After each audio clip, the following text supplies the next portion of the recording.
Tom Lee of Fundstrat Global Advisors joins us now. Tom, welcome. Thanks. So Bitcoin will be a safe haven? I mean, how do you equate Bitcoin with gold? Yeah, so we did a study and published it in early July, sort of framework to think about Bitcoin. It has a lot of characteristics that are very similar to gold, and I think it will ultimately make it really attractive as an alternate currency.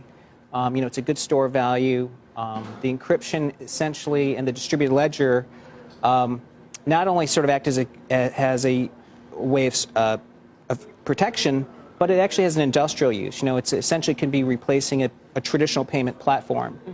And I think that the supply of Bitcoin is starting to slow. In fact, within the next 2 or 3 years, the number of coins discovered or mined or rewarded will actually be slower than the amount of gold discovered. So Bitcoin will actually be a rarer unit than gold.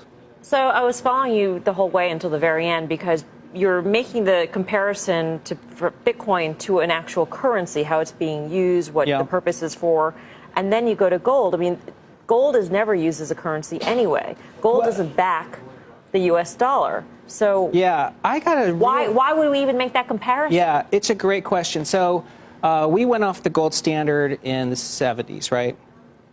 And we said, okay, well, what's the ratio of gold to dollar supply starting in 1900? It was roughly 450% in 1932, which is the last year that citizens could own gold. They had to actually turn it and return it to the Treasury.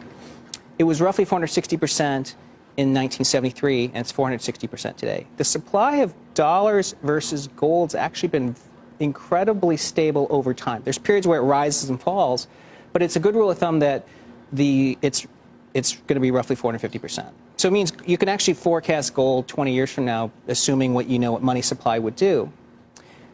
There's $7.5 trillion worth of gold out there. So gold dwarfs the amount of currency in circulation. And if Bitcoin captures 5% of that alternative currency, it's 25 to 50,000 a share per unit. Sorry, per coin. Right. Karen, you've been investing in Bitcoin. What's your rationale?